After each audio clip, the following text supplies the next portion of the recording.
Esto es Puerto Rico se puede. Puerto Rico se puede. Con la licenciada Adanora Enríquez. Muy buenas noches, mi gente hermosa, y esta que les habla es la licenciada Adanora Enríquez en esta nueva edición de su programa Puerto Rico se puede, que sale todos los martes a las 7 de la noche por blessing.fm y por www.blessing.fm, sí, en línea. Hoy estamos demasiado contentos de tenerle, así que saludamos a todas nuestras personas que nos siguen todas las semanas, pero también a aquellos que se están conectando hoy por primera vez con nosotros. Bienvenidos. Este programa es uno educativo donde nosotros aprendemos sobre nuestras libertades, los derechos naturales, cómo es que se pone en vigor nuestro sistema republicano de gobierno. En fin, también tratamos asuntos del diario vivir, cómo tú puedes ejercer tu responsabilidad ciudadana, porque una de las cosas que siempre hacemos hincapié es que para que nuestro sistema republicano de gobierno funcione, tú y yo tenemos que tomar acción de continuo y estar envueltos en los asuntos de gobierno, en los asuntos administrativos, y aunque tú no quieras, la realidad es que para que funcione necesitamos de ti y de mí. Así que algo que puedes hacer es de inmediato asegurarte que tienes tu tarjeta electoral al día, y si hace algunos años que no votas, activarte nuevamente como elector. Si tienes algún familiar que tiene 18 años o más y no se ha registrado, este es el tiempo para registrarse. O si tienes algún familiar que para el día 5 de noviembre del 2024 va a tener 18 años de edad o más, este es el momento en que tú le ayudas a ir a la Junta de Inscripción Permanente y sacar su tarjeta electoral para en el 2024 poder ejercer un voto informado y responsable. Como de costumbre, me acompaña hoy nuestro programador Luis Omar Ramírez. Buenas noches. Buenas noches, licenciada. Saludos al invitado de esta noche y a todo aquel que está conectado a Puerto Rico se puede. Seguro que sí. Y si usted quiere revisitar o revivir nuestros programas anteriores, usted puede visitar el canal de YouTube de Blessing.fm. También puede ir al muro de Blessing.fm, allí buscar todos los programas de Puerto Rico se puede. Pero ahora también estamos en Rumble. Usted me busca a mí, Ada Enríquez, y también va a poder disfrutar de los programas. Allí tenemos todos los programas de la Agenda 2030, y ahora en estos días vamos a colocar todos los programas del licenciado David Ramos, que es con quien usualmente hablamos de los derechos constitucionales, y de hecho en esta ocasión él nos acompaña porque vamos a estar hablando de un derecho importante, pero para eso vamos a saludar al licenciado David Ramos Pagán. Buenas noches. Buenas noches, y muy alegre de estar aquí nuevamente para compartir las enseñanzas acerca de la Constitución, tanto de Puerto Rico como de Estados Unidos, con nuestros amigos que nos escuchan en esta noche. Claro, y quiero aprovechar para recordarles que todos los miércoles al mediodía, ¿qué es lo que usted va a escuchar? Claro, Asume Postura, el podcast. Usted sabe que todos los miércoles al mediodía usted tiene una cita con el doctor Joseph Ortiz y esta servidora para escucharnos y que pueda dialogar con las personas con quienes usted almuerza sobre asuntos de temas diarios. Estamos aprendiendo y dirigiendo el rumbo de Puerto Rico hacia una mejor dirección, y para eso necesitamos que puedas escuchar y puedas compartir nuestro podcast. También queremos recordarte que tenemos una serie de iniciativas que estamos desarrollando desde la Fundación Puerto Rico es Nuestro y Joven Puerto Rico es Tuyo. Si tú quieres cooperar con nosotros, puedes hacerlo a través de ATH Móvil, entrando al Móvil Business, ¿verdad? Y allí busca PR es Nuestro y puedes enviar tu donativo. Conviértete en uno de nuestros padrinos o nuestras madrinas y asegura que podamos promover iniciativas que impactan de inmediato a la juventud, pero también a la formación de líderes íntegros para dirigir a nuestro país. Así que esta noche, licenciado, ¿de qué nosotros vamos a estar hablando? Nada más y nada menos que la pena de muerte, también conocido como la pena capital. Oh my God. Y esto es una cosa que es muy importante. En Puerto Rico, bajo la Constitución del Estado Libre Asociado de Puerto Rico, una de las cosas que se establece es que no se va a utilizar y no se va a aplicar ni imponer la pena de muerte. Y aunque el licenciado va a tener oportunidad de desarrollar este tema, una de las cosas que a mí más me impacta cuando leo nuestra Constitución es el apego por la vida. Cuando usted lee la Constitución del Estado Libre Asociado de Puerto Rico, se va a dar cuenta que en nuestra Constitución se entiende que el derecho a la vida comienza con la concepción. ¿Y de dónde sacó eso? Cuando dice el ser humano, la dignidad del ser humano es inviolable. No dice de la persona, no dice del que nació, sino del ser humano. Y nosotros somos seres humanos desde el vientre de nuestra madre. Por otro lado, cuando nosotros vemos nuestro ordenamiento jurídico, nos encontramos con que nosotros penalizamos a aquella persona que anima a otro a terminar con su vida, ¿sí? Aquella que le dice, pues si te quieres quitar la vida, pues acaba de hacerlo. Eso está penalizado. ¿Y por qué es eso? Porque nosotros tenemos un apego por preservar la vida. Y de igual manera, como les dije, se prohíbe a nivel local, a nivel de Puerto Rico, del territorio, que se puede imponer la pena de muerte. Y sin más preámbulos, escuchemos al licenciado David Ramos con mucha atención. La pena de muerte, también conocido como la pena capital. Hubo una pregunta que yo había posteado en mi página de Facebook. ¿Por qué se le dice o por qué se le llama la pena capital? ¿Tú sabes? No tengo la menor idea. Ok. Dije, vamos a aprender hoy. Luis Omar, ¿tú sabes? Pues por eso es que estamos aquí, para aprender. Bueno, pena capital. Capital viene del latín cabeza. Y en los tiempos antiguos, una de las formas de ejecutar a una persona cuando se le condenaba a pena de muerte era la decapitación. Con la guillotina. Bueno, es Con que en la- las películas como que uno ve eso de la guillotina que cae, ¿verdad? Exacto. Es un concepto griego y romano donde se practicaba como una de las formas de la pena de muerte la decapitación, cortarle la cabeza. Lo vimos en la historia, tanto en el caso de Juan el Bautista y el apóstol Pablo, quien también fue decapitado por haber ejercido su fe y sus predicaciones. Así que pena capital, esa frase y ese concepto se ha quedado con nosotros, aunque al día de hoy no se está llevando a cabo la pena de muerte donde se ejerce o a nivel federal también, por casos federales. Hay varias formas de lo que es la pena de muerte, ya sea la inyección letal.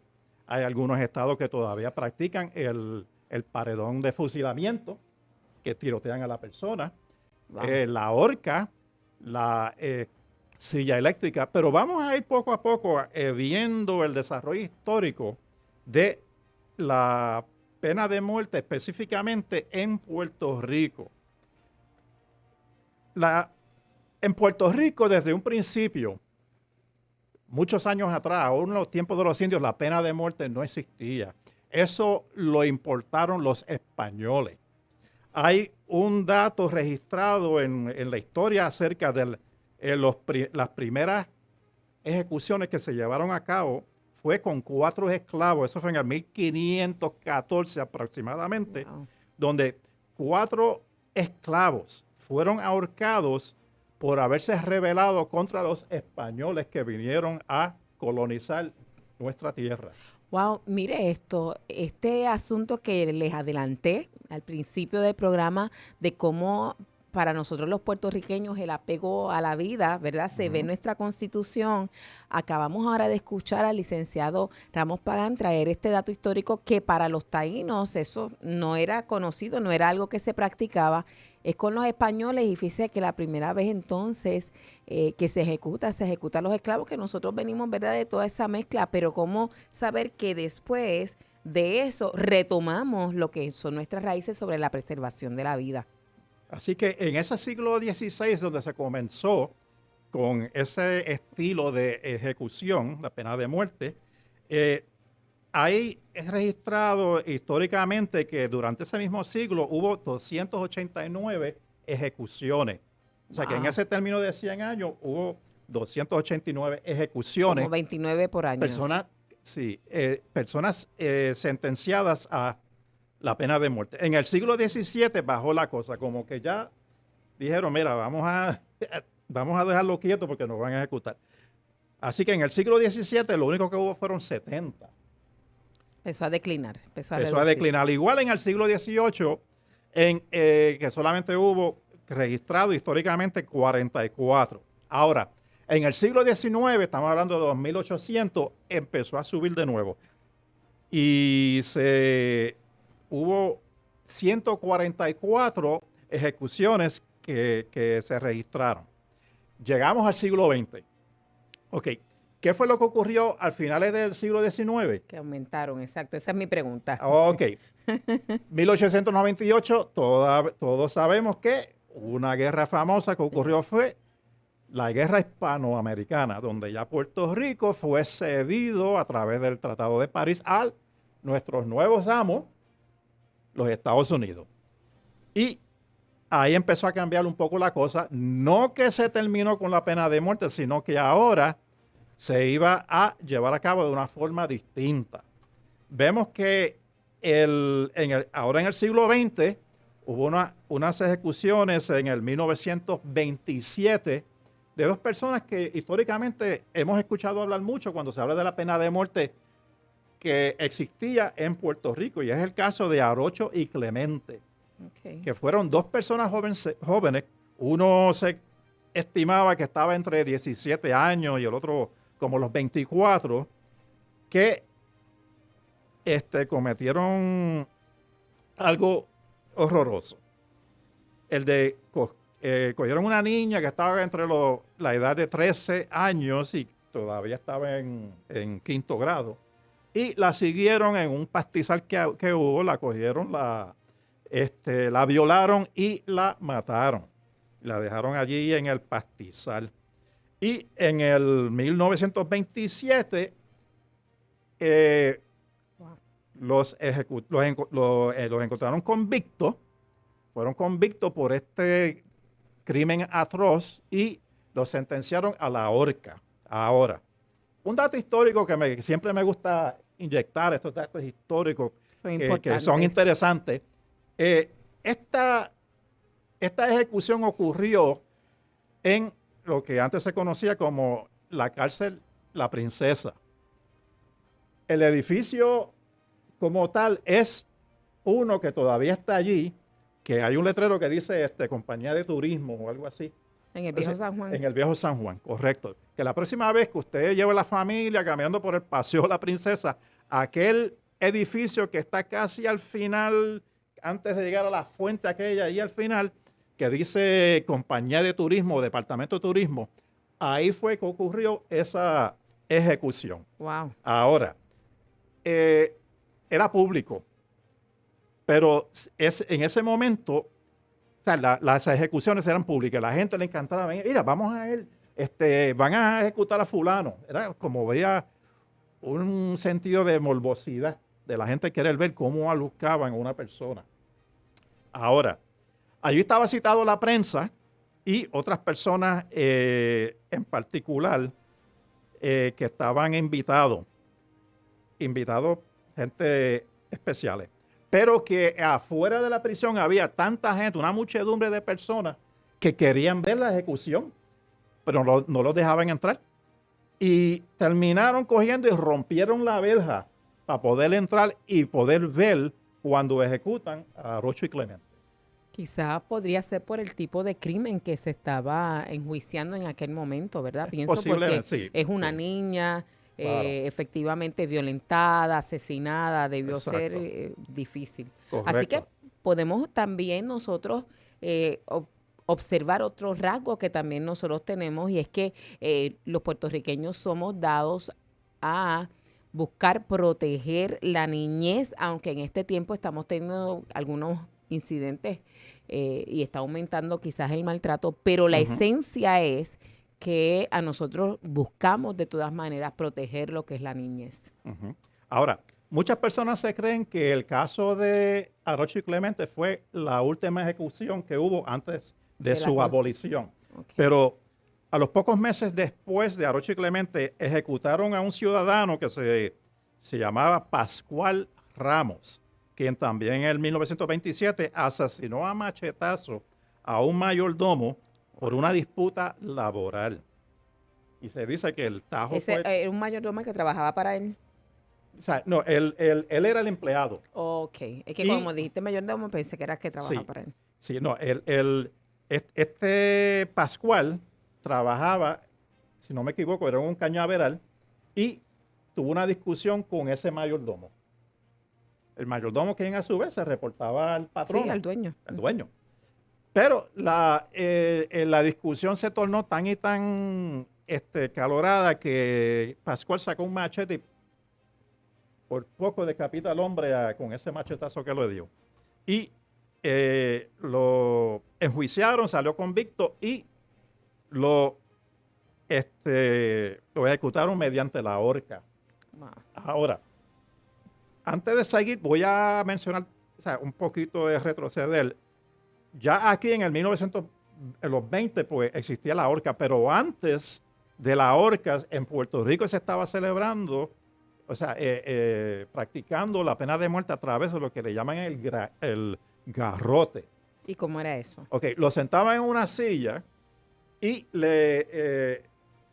estaban sentados así y había, no sé si era una soga o una tela en forma de soga, se lo ponían en el cuello, le ponían una máscara para que no se viera no se le su viera la rostro. cara y alguien en la parte de atrás empezaba a darle vueltas Como un torniquete o algo como un así. torniquete hasta que la persona dejara de respirar. No sé si Wow. ahí pues se desnucaba y Sí, sí. O bueno, perdía el aire por completo. al final pues terminaba asfixiado y muerte. Los muertos. Ok, pues las personas, la gente empezaron a decir, mira, ese sistema del garrote se ve tan y tan cruel, vamos a adoptar otro tipo de ejecución, así que se empezó a adoptar lo que es entonces la horca, y los ahorcaban sobre una plataforma. O sea que venía para hacerlo quizás de una forma más benigna, era lo que ellos estaban buscando. Correcto.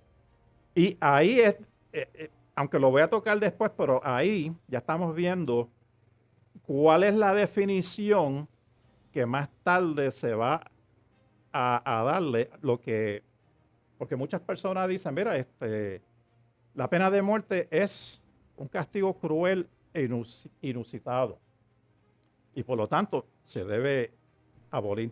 Pero los tribunales americanos, especialmente también en el Tribunal Supremo, ese concepto de castigo cruel e inusitado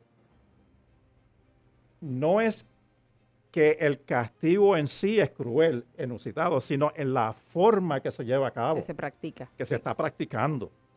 Y ese dato lo voy a tocar más adelante. Pues Pero mira, vamos a aprovechar para que usted respire, porque yo sé que esto es un tema árido, Ajá. es difícil, es histórico, estamos aprendiendo un poco de historia de Puerto Rico, pero quiero saludar a todos los que nos acompañan, entre ellos Evelyn Piñero nos dice bendiciones, presente y compartido. Gracias, Evelyn, siempre estás por ahí. Harold Omil desde Mayagüez, mire, Harold es tan fiel que hasta cuando va a faltar porque no puede estar en la transmisión en vivo, él se reporta antes, así que Harold, saludos.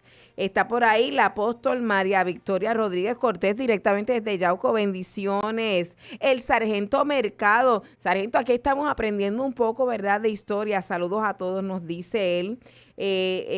Nos dice bendecidos. María Rodríguez Santos nos dice saludos a Danora Enríquez y saludos a su invitado, así que saludos, licenciado. Gracias. Bueno, Luis Omar nos dieron saludos, pero te voy a saludar de parte de ella. Y está el doctor Joseph Ortiz ya por ahí diciendo, me encanta el tema.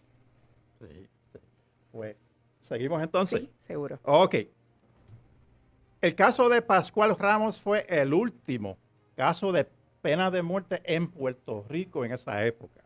Y por lo tanto, eso fue esta forma que se estaba llevando a cabo. Ya la gente empezaron a pensar, caramba, primero fue el garrote, ahora la horca, y ver cómo las personas sufren ahí, ver algo tan cruel. Y por lo tanto, el día 26 de abril de 1929 el gobierno de Puerto Rico se mueve a abolir la pena de muerte.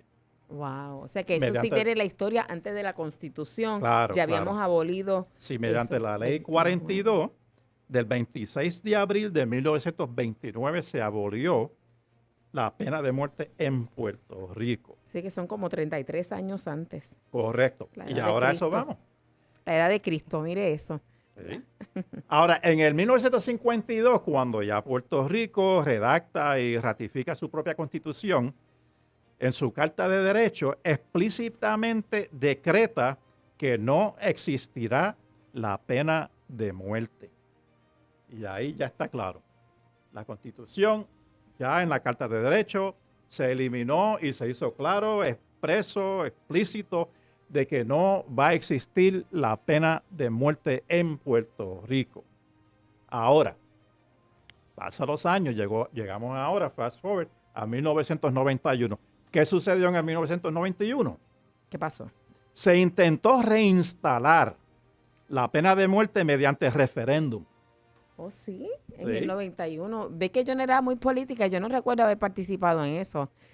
No, para nada. Sí. Yo creo que para esa época yo tenía como 12 años. Ajá. Ok.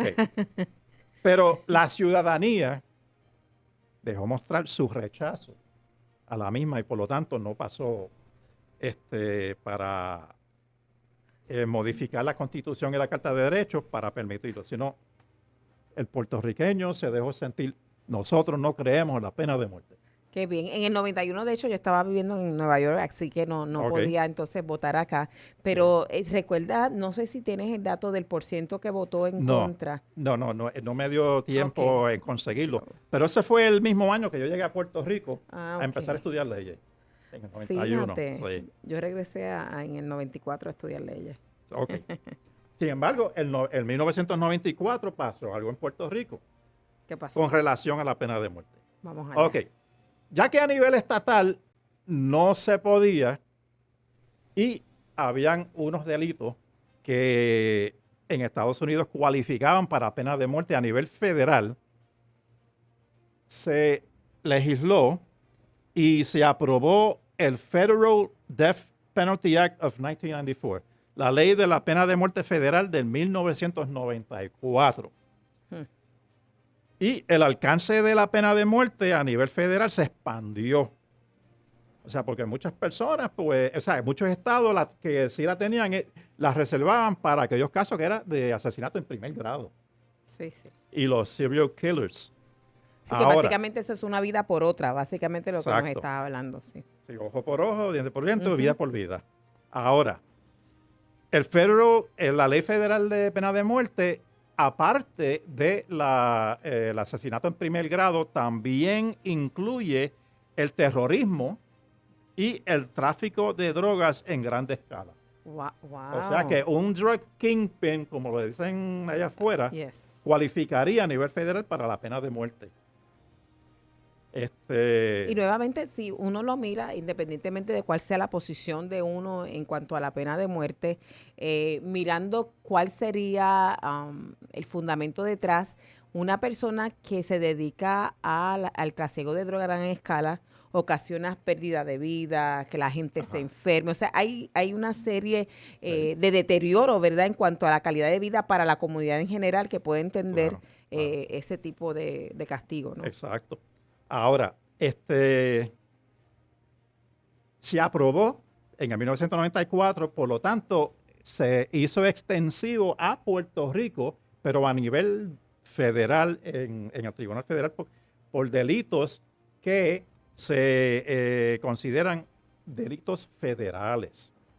Ok, que siempre va a ser de aplicación a la jurisdicción federal. Correcto, correcto. Ahora, una vez aprobado desde el 94 y a principios del 2000, Fiscalía Federal ha intentado obtener sentencias de muerte contra varios acusados en Puerto Rico. Una vez se aprobó eso a nivel federal en el 94, adivina, porque en todos los Estados Unidos hay 94 distritos federales, de donde Puerto Rico es uno de ellos. Adivina en cuál distrito fue donde más hubo candidatos para pena de muerte a nivel federal. Pues no puedo adivinar, pero en Puerto Rico no puedes. Sí. ¿De verdad? Puerto Rico. Enseguida que aprobaron eso, ya habían 80 personas elegibles a la pena de muerte en Puerto Rico a nivel federal. Oh my God. Ahora, eso es un proceso largo que para que un caso elegible sea certificado finalmente para que Fiscalía Federal tenga la autoridad para Poder ejecutarlo. perseguir y conseguir la pena de muerte contra Ok. ciertos acusados. Vamos a darle un poquito para atrás a eso, Ok. ¿verdad? Porque nosotros en Puerto Rico, en lo que es el nivel local, nosotros no entendemos eso. Si le preguntamos a Luis Omar, con toda posibilidad, digo, Luis Omar, cuando dicen que le impusieron la pena de muerte, ¿piensas que eso se lo recomiendan de inmediato y lo ejecutan, verdad? ¿Ve? Él dice que sí, exactamente. Entonces, estás hablando de elegible. Cuando uno le escucha, uno dice, pues, esos son 80 personas que de inmediato, pues, pueden ejecutar. ¿Eso es así o no? Explícanos, Vamos a ir exacto. por paso. De hecho, yo tuve uno hace poco que es el caso que ocurrió en Cabo Rojo, donde resultó muerto un agente federal del Coast Guard y uno Así que estaba de los, en el exacto. Pues en ese caso, ese era un caso de elegible para pena de muerte. Ok, ¿qué quiere decir que es elegible? Ok, que el delito que ocurrió cualifica como uno de pena de muerte. Muy bien, así que esos 80 eran personas que habían incurrido en alguno de las 3 categorías de delitos que nos describiste ahorita, Correcto. sea asesinato, sea terrorismo o Correcto. sea trasiego de droga a gran escala. Ok, pues, ¿qué sucede? Una vez aquí hay en este momento 1, 2, 3, 5 acusados, de los cuales yo tengo uno. El tribunal, una vez se asegura que cada uno de los acusados tiene abogado de defensa, pues inmediatamente, al ser un caso elegible a pena de muerte, elegible no, todavía no certificado, pues le hace las gestiones para asignarle lo que en inglés le llaman el Learned Counsel, que es un abogado especialista en los casos de pena de muerte. Ok, vamos un momentito, todavía tengo que hacer una pregunta más. Ajá. Ok, el caso es elegible, pero en este sentido, elegible no significa que ya la persona pasó por el procedimiento de juicio y le No. adjudicaron el delito, ¿verdad? No, todavía. Ok, pues eso es importante. Ok. Cuando dice que es elegible es porque se le radicó la querella o se le imputó el delito. Ajá. Mira que está dentro de las categorías que Exacto. pueden recomendarse y ahí es elegible y automáticamente todavía sin determinar qué incurrió le asignan a esta persona. Ok, vamos a usar de ejemplo este caso que le estoy mencionando. Pues entonces, como esto nos va a tomar una serie de tiempo y no queremos Ajá. cortar esta discusión que va a ser importante, usted aproveche ahora estos minutitos que tenemos de pausa y usted va a compartir y le va a avisar a sus amigos y a sus vecinos, oye, esto de la pena capital no es como tú esperabas. Ahora, en unos minutitos, el licenciado David Ramos por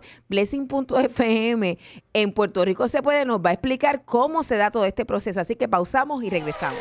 Saludos, mi gente hermosa, y esta que les habla es su amiga la licenciada Danora Enríquez con esta segunda parte de este programa Puerto Rico se puede, donde hoy estamos hablando de la pena de muerte o la pena capital, pero ya sabemos por qué se llama pena capital y no le vamos a decir, si usted no sabe todavía, tiene que aprovechar y escuchar la primera parte de este programa donde el licenciado David Ramos tuvo a bien llevarnos por un recuento histórico sobre esta pena en Puerto Rico, pero antes de la pausa, el licenciado David Ramos Pagán, que es nuestro invitado de hoy, se disponía a explicarnos cómo es este proceso en la jurisdicción federal, porque cualquiera de nosotros escucharía, le van a imponer la pena de muerte o es elegible a esto y de inmediato uno dice, pues ya, mañana de inmediato lo van a ejecutar. Y precisamente para explicarnos cómo se da todo ese proceso, el licenciado David Ramos nos orienta hoy. Ok. Un caso de pena de muerte a nivel federal. El procedimiento es el siguiente. Una vez los acusados son arrestados por haber cometido un delito que cualifica, que según se le codifica en el Código Penal Federal como uno cuya sentencia es perpetua o muerte, ya ahí se entiende que es un caso elegible para pena de muerte. Eso no quiere decir que ya están enfrentando la pena de muerte, sino que ahí comienza el proceso. Okay. Es como una pena potencial. Pena potencial, correcto. Okay. Ahora, ya el juez o la juez del caso, una vez ve que este caso es uno elegible y si el fiscal dice, mira, esto es un caso de elegible para pena de muerte y pronto le diremos al tribunal si se va a perseguir y si se va a certificar como pena de muerte. En ese momento, pues la juez empieza a hacer las gestiones para nombrar un segundo abogado que es un especialista en pena de muerte. O sea que eso directamente el Tribunal Federal se encarga de asignarlo a favor de los acusados. Correcto. Y normalmente es un abogado traído de Estados Unidos. Wow, experto en eso. Exacto. Aunque aquí en Puerto Rico existen 2 o 3 que son especialistas, el tribunal prefiere conseguir uno de allá afuera porque tiene más experiencia. Okay. Y esa persona empieza a trabajar en conjunto con el abogado de defensa para preparar el caso antes de que llegue a Washington, donde el fiscal del caso tiene que preparar cuáles son las agravantes de este caso para llevarlo al secretario de Justicia allá en Washington. Y la defensa tiene que presentar sus argumentos para dejar ver, mira, este caso no se debería certificar como pena de muerte por los factores mitigantes, mientras que el fiscal va a presentar los sí, mira los agravantes. O sea que aunque el caso se ve, en este caso, en el territorio en Puerto Rico, igual que se vería en cualquier otro estado, la realidad es que ni el territorio ni el estado entran en esta determinación final sobre la pena de muerte, sino que se ve entonces a nivel central, por decirlo así, en Washington, D.C., es que se va a ver esa parte, si fuera en su momento, correcto, que tiene vigor. Ok, si el secretario de Justicia federal determina, mira, este caso es horrendo, mira, aquí es meritorio el que se certifique como pena de muerte y emite una certificación, mira, este caso va a proceder de aquí en adelante como uno de pena de muerte. O sea que ese proceso de certificación entonces se da antes del juicio. Correcto. Okay. O sea, ya hubo una acusación, ahora vamos a suponer que pasó por el sedazo de elegibilidad. De elegibilidad y se certifica, entonces ya el caso, claro, a menos que entren en negociaciones, sí, pero pensando, pero vamos a suponer que no, que llega a nivel de juicio. Durante el juicio, normalmente escuchamos pues, que en un juicio se escogen 12 miembros del jurado. En un caso de pena de muerte se escogen más de 12. ¿Cuántos más o menos se escogen? En este momento no recuerdo. Sí, el número exacto está bien. O sea, el número exacto, pero después les voy a dejar saber a través en mi página. Pero mire. Eso es una buena estrategia para hacernos ir a la página de él. Usted lo vio, ¿verdad? Vamos a suponer que fueron a juicio y los acusados salieron culpables. Ahora el jurado tiene que pasar por un segundo proceso de deliberación. Y es si la pena a imponerse debe ser muerte o perpetua. Y ahí las preguntas de esa, porque al jurado se le va a entregar un formulario de veredicto especial. Y aquí traje uno. Ok. Que como ejemplo, y este es del caso de la tómbola de Alexis, se me olvidó el nombre de él. Alexis, después me acuerdo el nombre. Del caso de la tómbola, la masacre de la tómbola, donde resultaron 8 muertos y un montón más de heridos, y hasta un niño salió muerto ahí. Ok. En este documento, ya los abogados trabajaron para ver qué preguntas se le van a poner aquí al jurado para determinar cuáles son los factores agravantes y cuáles son los factores mitigantes. Los factores agravantes, una vez el jurado los conteste, se van a determinar con un peso de prueba de duda más allá de, más allá de duda más allá de razonable. razonabilidad. Ujú. Y los mitigantes, que son los que presentan la defensa, es el otro, que es con la preponderancia De de la prueba. O sea, un quantum menor. Usted sabe que el licenciado David Ramos piensa en inglés y a veces en la traducción le coge un poquito, pero es eso. Sí. Ok. Yo nací en Nueva York, nacido y criado allá en Nueva York. Y llegué a Puerto Rico en el 91. Ok. Mire, algunas de las preguntas que se le hace al jurado en la fase de determinación de muerte o perpetua. Por ejemplo, mira, aquí hay algunas. Por ejemplo, ¿ustedes creen que el acusado se crió bajo una circunstancia de extrema pobreza? Y ahí la cantidad de los del jurado se cuentan cuántos. Y ahí, por ejemplo, en este caso pusieron 4. Entendían que sí. Otra pregunta es, ¿el acusado se crió sin su papá? Pues aquí 2 personas solamente entendió que eso Pues es déjame hacerte esta pregunta Ajá. obligada, porque necesariamente en un juicio que tenemos sobre unos hechos, ¿verdad?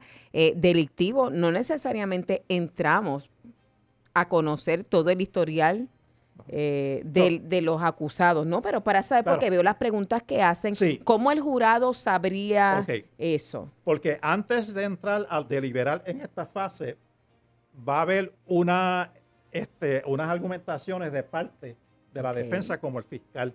No un nuevo juicio, sino una fase de agravantes y mitigaciones. Por eso es que otra persona que el tribunal le asigna a los acusados es un especialista de mitigación para que Ok. prepare este estudio psicosocial. Eso iba. Así de que como el acusado. informe, en el caso acá tradicional hablamos de un informe presentencia, aquí estamos haciendo un paralelo, no estamos diciendo que es exactamente lo mismo, pero para que usted se pueda relacionar. Claro, Es un claro. informe a esos fines, que va a entrar en todo este tipo de historial que es más profundo, Ajá. pero que es necesario para determinar si de alguna manera eso influyó. Correcto. Ahora, en este caso, fíjese las preguntas finales. Y aquí es algo interesante.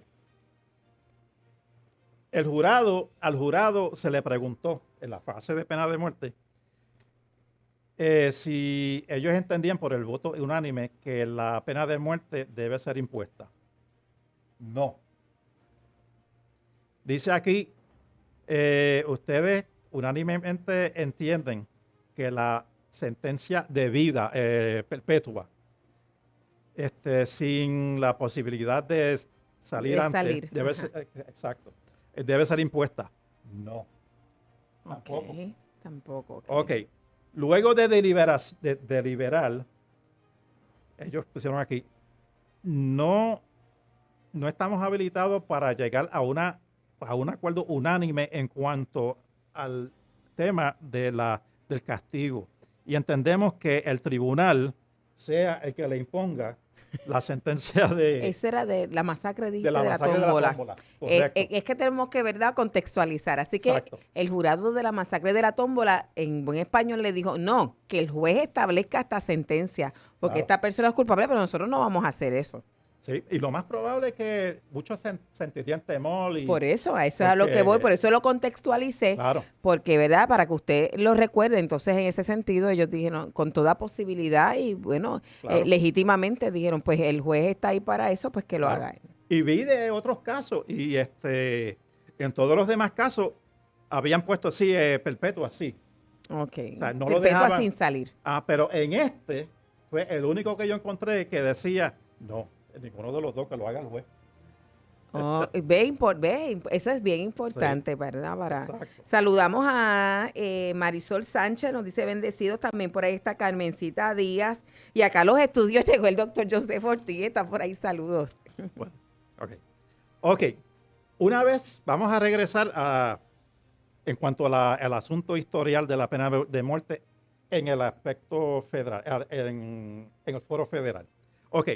En el 1994 pasaron la ley federal de pena de muerte. Ahora, cuando primero se trae el primer caso de pena de muerte a nivel federal en Puerto Rico fue en el 2000. Ok, en el 2000, que fue el caso de Estados Unidos versus Acosta Martínez y Joel Rivera Alejandro.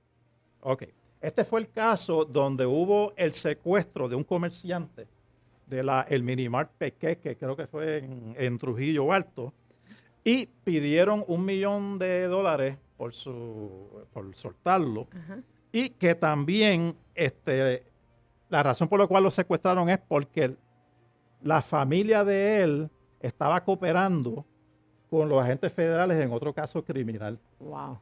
Y entonces, como no apareció el dinero, a esta persona lo mataron, lo descuartizaron y lo tiraron piezas de él por toda la carretera. Ay, Dios mío. Y a ellos se les arrestó. Nuestro respeto para los familiares. Si hay Lo algún correcto. familiar que vea este programa, de ninguna manera nosotros queremos traerle ningún tipo de sentimiento más allá que poder ilustrar lo que es la historia y nuestro abrazo solidario. Eso nunca debió pasar. Exactamente. De mi parte también muestro mis condolencias en cuanto a esa parte. Ok. ¿Qué sucedió en este caso? Ok, antes de ir a juicio, este caso lo atendió el juez fenecido Salvador Casella. Él no creía en la pena de muerte. Y él, cuando se llegó a esa etapa procesal, él emitió una orden, este caso va a proceder como uno de vida perpetua, pero la ¿No pena se de muerte, inhibió? en ese momento no. Ok, Pero, sí, ¿por qué? pero después de lo que pase ahora, pues el caso se lo pasaron a otro juez. Ok. Pero aquí él emitió una orden luego de los argumentos de los abogados, porque este caso se convirtió en uno político. Claro. Que si porque como Puerto Rico no participa en las decisiones del Congreso y esto y lo otro, pues, y que si la ley 600 de la ley de relaciones federales, él dijo, aquí en Puerto Rico la pena de muerte no va. Okay. El caso fue a Boston. Boston le dijo a Salvador, lo siento, pero va. Los de la defensa acudieron al Supremo. Este caso fue hasta el Supremo. Y el Supremo Federal. dice, la pena de muerte va. Ok. Sí, porque son jurisdicciones aparte, entonces. Exacto. ¿Qué sucedió en este caso? Luego del juicio salieron absueltos. Wow. Ambos salieron absueltos. ¿Y por qué? Bueno, número uno, tenían dos abogados bien experimentados. Uno de ellos es Rafael Castrolán. Y otro que ya falleció, si no me equivoco, el nombre de él era Héctor Delis, que era otro buen abogado. Y lo más interesante en este caso fue que durante el juicio, 200 piezas de evidencia que se presentaron en el juicio no tenían el ADN de ninguno de los dos. Oye, O sea, pero un caso donde en la forma que mataron a ese ciudadano, era para que en la ropa de esas personas existiera sangre. sí, algo debía haber. Algo, aunque sea una gotita, pero no lo hubo y por lo tanto salieron absueltos. Y para darle un estatus de uno de los acusados, porque esto fue en el 2000. Luego en el 2009, Okay. o sea, en el 2009, el otro acusado, Joel Rivera Alejandro, cayó preso en un caso de conspiración de drogas. Y él, esta vez él fue a juicio, entendiendo que iba a tener la misma suerte, pero esta vez salió culpable y le metieron una perpetua, en este caso, por la conspiración de drogas. Ok. Ya Fiscalía está sintiendo de que, wow, el jurado puertorriqueño como que le cuesta imponer. Hay una la parte pena de muerte. cultural, La hay una parte parte cultural, cultural que no te exacto, puedes eso abstraer es bien de eso. importante, Sí. En el 2005 presentaron otro caso de pena de muerte, que era el acusado Lorenzo Vladimir Catalán Román y Hernando Medina Villegas. Esto fue el caso de un carjacking a un camión blindado y asesinaron a uno de los guardias de seguridad. De nuevo, Este caso fue a juicio, fue certificado como pena de muerte, pero el jurado, aunque lo encontraron culpable, determinó no imponer la pena de muerte. En el 2012 también se solicitó la pena de muerte en el caso de Edison Burgos, quien salió culpable por la desaparición y asesinato de su pareja, Semiday Morales, era el nombre de la pareja. Recuerdo ese caso. Sí. En este caso, el jurado determinó no imponer la pena de muerte. Y obviamente el jurado es de Puerto Rico, Claro. porque son los vecinos. No, porque acuérdate que aunque es un tribunal federal, Sí, tiene el que ser de los jurado es vecinos. miembro de la comunidad, Sí. jury of your peers, de tus Ujú. pares, y aquí en Puerto Rico. Ok, llegamos a 2013 y ese es el caso el nombre era Alexis Candelario Santana, convicto como presunto autor de la masacre de la Tómbola. Y el jurado determinó no imponer la pena de muerte. En el 2013, Xavier Jiménez Benseví, por asesinato, no pena de muerte. 2018, Pedro Vidal. Ya aquí Fiscalía Federal empieza a sentir el peso de la... o sea, Estamos hablando de 2013, desde el 1900. 5 años. Sí. Sí. Entonces, ¿qué sucede? Fácilmente un caso donde hay ya certificado como pena de muerte, ese juicio fácilmente, en la defensa nada más, el gobierno federal fácilmente gasta un poco más de $1 millón. Escuchó Sale bien. caro. Repita, por favor, eso. O sea, un caso certificado como pena de muerte, fácilmente se puede ir más de $1 millón. Eso es sin contar lo que se ganan los fiscales. De hecho, este caso de la tómbola, quien lo atendió fue el juez Fusté. Y cuando vio que el jurado no impuso la pena de muerte, él dijo, mira, ya sabe, salió en el periódico, ya sabemos que aquí el puertorriqueño cree en la pena de muerte. Economízase en ese dinero. Mira, entonces Por la cantidad hasta en la dijo, parte administrativa, ¿no? claro, él hasta dijo, mira, hasta dijo cuánto se ganó el abogado y cuánto se ganó el especialista. Sí, hizo la distribución. Sí, no, se ganaron más de $1 millón entre los dos. Ok. Mire, ya de ahí en adelante, Fiscalía empieza a ver casos como este y determina en la mayoría de esos casos no certificarlo como pena de muerte. Mira, si va a salir culpable, que le den perpetua. En el 2019 se dio el caso de los Nietas, Ok. donde asesinaron a un productor de reggaetonero dentro de las cárceles allá en Bayamón y celebraron como 3 juicios distintos. Y esto fue una muerte cruel. Y ahí de nuevo Fiscalía decidió no pedir la pena de muerte en este caso. Mira, No lo certificó. no vamos a certificarlo porque o sea, en Puerto Rico de ahora en adelante, para que sea un caso de pena de muerte, tiene que ser algo bien cruel, bien que se vea que el sentimiento del puertorriqueño es esto como la copa. Esto sí que fue bien serio aquí. Fíjate, yo pienso que quizás en un caso, por ejemplo, donde volvemos porque nosotros somos dados a proteger a los niños, Ajá. como el caso que tuvimos de Keishla, Ok. donde muere no solamente ella ya está en embarazo, Sí, ¿verdad? Es ese tipo de caso donde podría ser que la comunidad fuera movida por ese aspecto. Claro. Yo hasta pensé, aún yo siendo abogado, este caso sería uno donde shock the conscience del puertorriqueño. O sea, que conmueve la conciencia Sí, del puertorriqueño. Sí. Y quizás aquí piden la pena de muerte.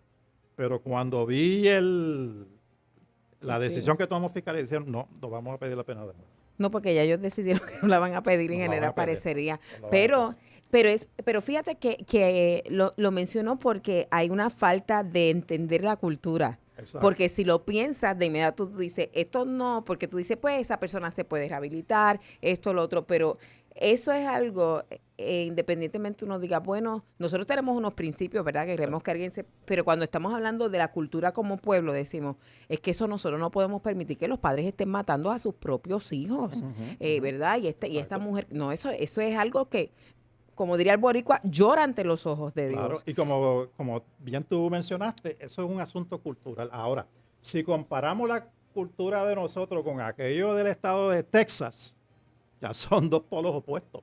En Texas es el estado donde más la pena de muerte se lleva a cabo. Y con toda posibilidad tiene que ver con su historia. Con su historia, sí. Ahora, el problema, o sea, porque a nivel nacional, el argumento es, la pena de muerte sirve como un disuasivo para que la gente no cometan más crímenes. Y eso no es verdad. Porque si vamos a ver, la pena de muerte no se está aplicando de forma igual para todos. Es arbitrario. No, y algo, disculpa que te interrumpa ahí, pero yo pienso, cuando estábamos hablando ahorita de la historia en Puerto Rico, que yo creo que era lo que pasaba en otros lugares también del mundo, que se hacía de una manera pública para que ahí está el elemento disuasivo realmente. Sí. No solamente era que tú sabías que a esta persona le van a quitar la vida, porque hoy en día se ejecutan, pero nosotros no los vemos, nos enteramos, ¿sí? Puede ser que tiran alguna foto, te dicen tal día, tal hora, en tal momento, y van algunos pares o algunos, ¿verdad? Familia de la víctima o la víctima y está allí, pero no es todo el pueblo. Entonces, antes pasaba como dijiste aquí en La Princesa, que allí quiso todo el mundo romper, pero después cuando lo vieron, pues no les gustó, quisieron quitarlo. Y era un poco uno decir, esto le va a pasar a toda persona que incurra en tales delitos. Y era ese aspecto disuasivo que volvemos. Claro. Ya en este tiempo, pues primero que no se ejecuta de esa manera y segundo que está tan separado la pena impuesta a esta persona del pueblo o del territorio, del lugar donde se ejecuta, que realmente pierde entonces. Sí. Un dato, efectividad. Ya saliéndonos de Puerto Rico a nivel nacional de Estados Unidos, un movimiento que hacia donde va dirigido la pena de muerte no es eliminarlo, pero sí la forma de llevarlo a cabo. Porque mira, el margen de que no resulte de una forma, por decirlo digno, en la forma de ejecutar a las personas. Por ejemplo, la inyección letal, que es el método más practicado en los Estados Unidos, aún eso lleva un 7.12% de que no funciona porque la persona se queda viva. Se tarda en morir. Hubo un caso que se tardó como 40 minutos y la persona gritando porque los químicos estaban quemándolo por dentro. Y las farmacéuticas se están moviendo a ya no producir esos químicos porque ellos dicen, nosotros ya no lo vamos a proveer porque nuestra filosofía es de vida y no de muerte. Sí, no vamos a entrar, no vamos a entrar en eso, okay. No vamos a entrar en eso hoy. Y entonces el gas letal, pues había un 5.4% de que no funcionaba. El único método 100% seguro, adivina cuál era. La guillotina. No. El paredón de fusilamiento. Ah, bueno, los tiros. Y hay un movimiento ahora de muchos estados que sí llevan a cabo las ejecuciones de pena de muerte. Están hablando de ya ir dirigiéndose a que la forma sea mediante paredón de fusilamiento. Mire, yo estoy oyendo al licenciado David Ramos, ¿verdad? En toda esta trayectoria que él nos trae. Yo no puedo evitar pensar cómo en nosotros se da quizás una inconsistencia cuando pensamos que personas que han delinquido, nosotros queremos proteger la vida. Me parece muy bien, eso habla muy bien de nosotros, ¿verdad? No queremos aún cuando había la pena de muerte verlos padecer mientras mueren pagando por lo que cometieron y como nosotros en el vientre de una mujer queremos inyectar a ese bebé para que fallezca. Queremos desmembrar, ahorita hablábamos, ¿verdad?, de una situación tan difícil con relación a esto, pero entonces permitimos que se desmiembren las partes de un bebé y nosotros le llamamos a eso aborto o protección de la mujer. Mire, no podemos comparar lo que es la pérdida de un bebé, sea natural o sea porque se está interviniendo con la mamá para proteger su vida, a un aborto donde realmente lo que está dirigida esa intervención es para matar o acabar con la vida del bebé.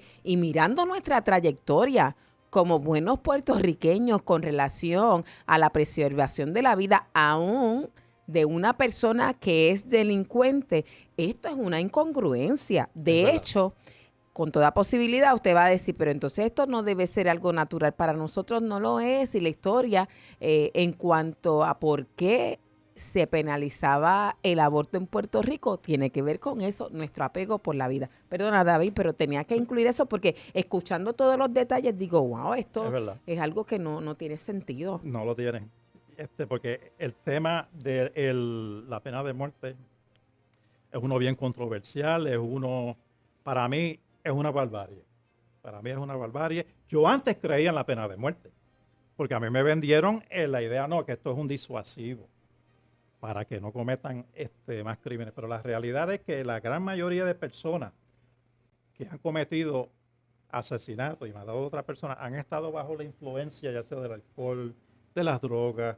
Sí, que realmente no estaban en sus cabales. No estaban en sus cabales. Ahora, quiero mencionar a nivel global, mira, en Estados Unidos anualmente se ejecuta un promedio como de 11 personas. Ok. El país que más ejecuta a nivel global es la China. Más de 1,000 personas por año son ejecutados como sentencia de pena de muerte. Ahora, en Estados Unidos no fue hasta el 2005 que se abolió por completo la ejecución de los menores de edad. ¿O se ejecutaban menores de edad? Sí, entre las edades de 16 a 18 años, se ejecutaban. Sí, que a lo mejor eran tratados como adultos, pero eran menores. Exacto. Y otro detalle bien interesante, todos conocemos que cuando asesinaron al presidente Abraham Lincoln, quien sabían que estaba muerto era el John Wilkes Booth. Pero vine a aprender con este estudio que hubo una mujer. Ay, Dios mío, es que nosotros Hubo una tenemos que mujer salir en la historia. de nombre Mary Surratt, la cual fue ejecutada por la horca luego de resultar convicta de conspirar con Booth de asesinar al presidente Lincoln. Sí, que era una cómplice. Una cómplice, correcto. Y yo creo que ya con esto cerramos.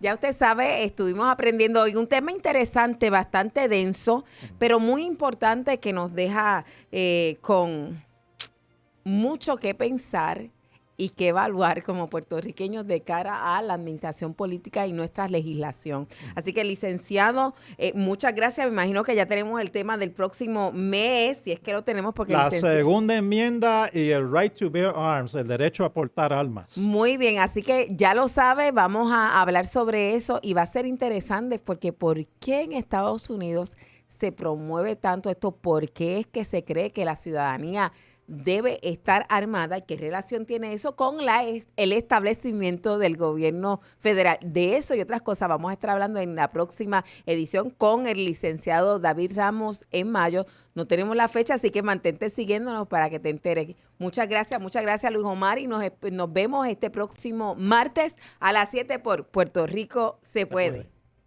Esto es Puerto Rico Se Puede. Puerto Rico Se Puede. Con la licenciada Adanora Enríquez.